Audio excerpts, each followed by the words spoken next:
What if the most powerful technology of the future isn't a weapon, or artificial intelligence, or a machine built to dominate an enemy? What if it's something quieter? What if it's the slow disappearance of borders? For centuries, humanity drew lines on maps and treated them as facts. Invisible boundaries enforced by belief, law, history, and violence. Those lines decided where you were born, what passport you carried, what opportunities you could access, and which conflicts you were expected to inherit. They told us where we belonged, before we ever chose anything for ourselves. But borders were never physical. You can't see them from orbit. You can't touch them in the soil. They were agreements. Shared stories powerful enough to organize millions of lives at once. And like all agreements, they only hold as long as people continue to believe in them.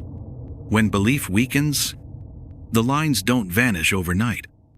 They fade, quietly, gradually, until one day, the map no longer matches reality. For most of human history, countries didn't exist. There were tribes, villages, trade routes carved by necessity rather than law. People moved with seasons, with water, with survival. Identity was local. Power was personal. Belonging came from proximity, not paperwork. Borders emerged much later, not from nature, but from control. They were tools designed to tax populations, to conscript armies, to enforce ownership over land that never asked to be owned. The nation-state simplified complexity. It turned fluid human movement into something measurable and manageable. And for a long time, it worked. But tools are not eternal. They serve the conditions that created them. And when conditions change, tools either evolve or they become obstacles. The internet did not erase borders through confrontation. It simply bypassed them. Ideas began moving instantly, unconcerned with geography. Money followed, traveling across systems faster than regulation could react. Culture spread without passports or permission, forming global conversations that no single authority could contain. Work itself became detached from location. People collaborated across continents, earned income from institutions that did not exist in their country, and were paid in currencies that governments struggled to fully oversee. Community slowly stopped being geographic.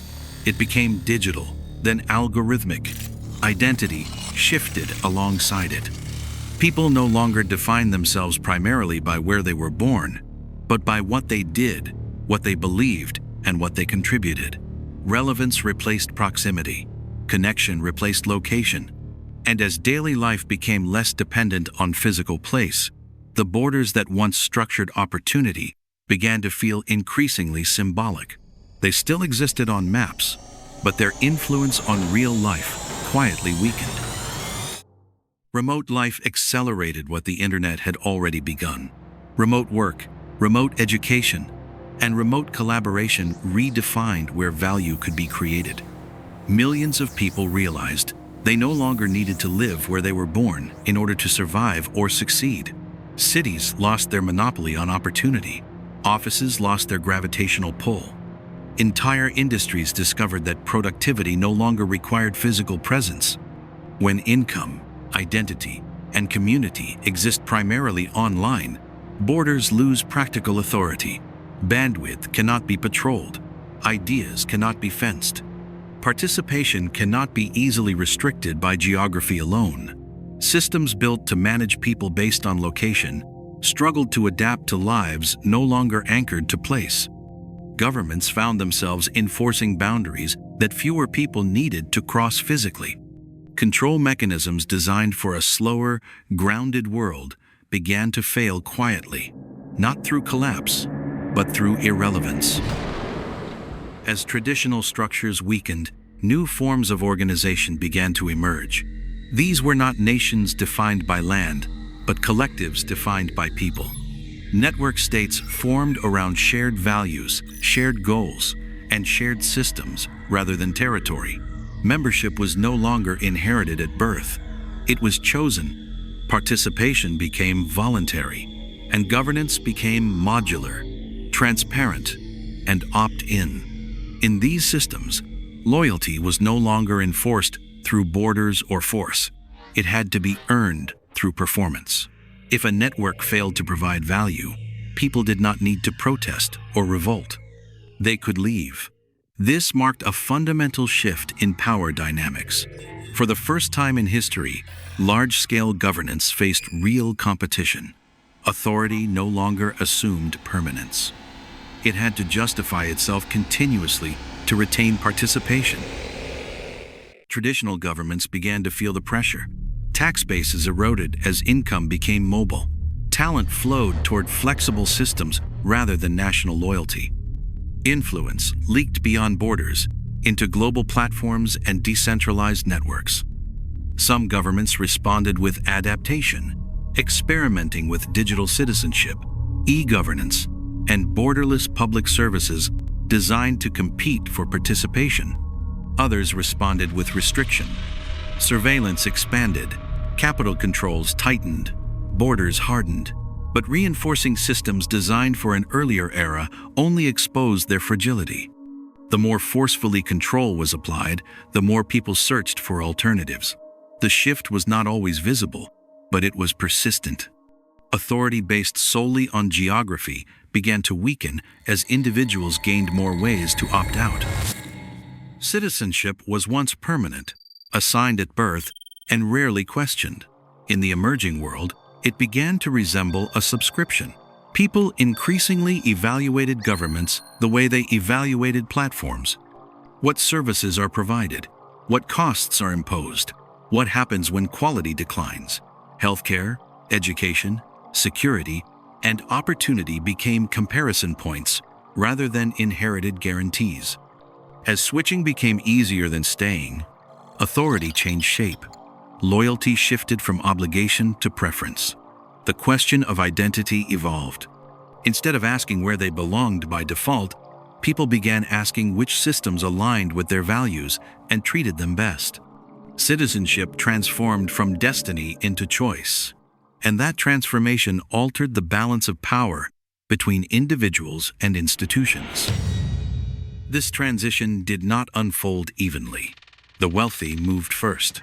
Multiple passports, offshore assets, and global mobility allowed them to bypass national constraints long before most people could.